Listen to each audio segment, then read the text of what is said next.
Now, where in the world did we ever get Easter to celebrate Jesus' resurrection? Have you ever wondered about that? I bet most of you have never thought about it twice. You know why? Because everybody's always done it. Your mommy and daddy did it. Their parents did it. Grandma and grandpa did it. Great-grandparents did it. You do it because everybody else has done it all your life. You just kind of go along because everybody else has done it, right? All right. But where did it come from? Did the thought ever cross your mind? First of all, let me make a statement here that's going to blow your mind. Do you know that Easter Sunday cannot possibly be the day of the resurrection? You know why? Easter never falls on the same date year to year, right? It can't be the day of Jesus' resurrection. I'll tell you why. Look at the screen here. For example, let's go back 5 or 6 years. In 1996, Easter came on April the 7th. That's when you all celebrated it. The next year, 1997, it came on March the 30th. The next year, 1998, it came on April the 12th. Last year, it came on April the 3rd. This year, it's going to come on April the 23rd. So how can you have a difference from April the 23rd clear back to March 30th? That's a difference of 23 days. How does that happen? I'll tell you how it happens. Easter is not regulated by a date. Easter is regulated by the solar system. You know why? Easter always comes the first Sunday after the first full moon, after the equinox, when days and nights are equal length. You never knew that, did you? Isn't that amazing?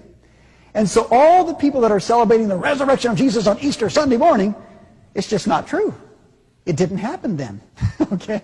But anyway, the question is, how did we ever get Easter on the first Sunday after the first full moon after the equinox? Did you ever wonder about that? I'll tell you where it comes from. Would you like to guess? It comes from Babylon. You're right. Everything goes back to Babylon. I don't care what it is. In Babylon, they had a goddess of fertility. Her name was, interestingly, Ishtar. I-S-H-T-A-R. That's where we get our word Easter from, was this pagan goddess of fertility. If you doubt this, by the way, go home tonight in your encyclopedia and look up Easter in your encyclopedia. It'll tell you the whole story that I'm going to tell you right now. It's in every history book.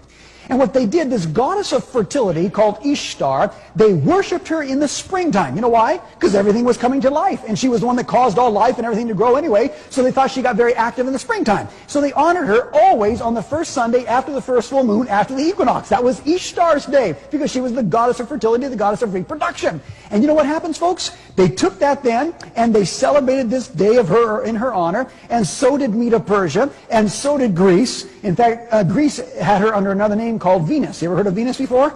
That's Ishtar in Babylon, the same thing. And then you go to Rome, and Rome had this, and folks, the same thing. You come to Constantine. Constantine, about 300 years after Jesus, says, hey, we got all these pagans out here, and they're worshiping Ishtar on the first Sunday after the first full moon after the equinox. You know what? Jesus rose from the tomb in the springtime. It was Passover time and so on.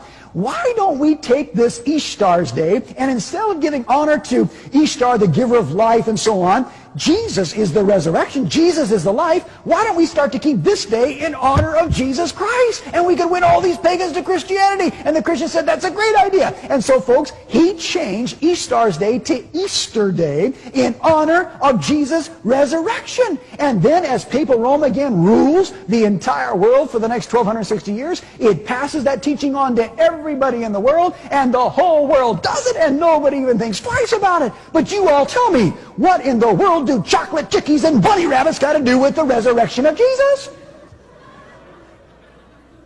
Amen? Did you ever wonder about that? I bet you didn't. You know why? You've done it all your life. Everybody does it. But you know where it comes from? Make a guess. Babylon is right. Because, folks, in Babylon, they worshipped the egg on Easter's day, because an egg is a symbol of fertility. Not only that, they worship bunny rabbits on Easter's day. You know why? Because bunny rabbits are the most prolific reproducers in the world. I know. I grew up on a ranch. We had lots of rabbits. All rabbits do is make love and have babies. Isn't that right? Yeah. And so, honestly, they worship the rabbit. And we still have that today, all the way back from Babylon. Amazing, isn't it? But now, folks, I want to ask you another question here tonight. I want you to think with me, because you're intelligent people. If things like Christmas and Easter, coming straight from pagan Babylon, have made their way into our world tonight and been Christianized, and everybody just does it because everybody else does it, My question to you is this. Don't you suppose that there might be some other things also?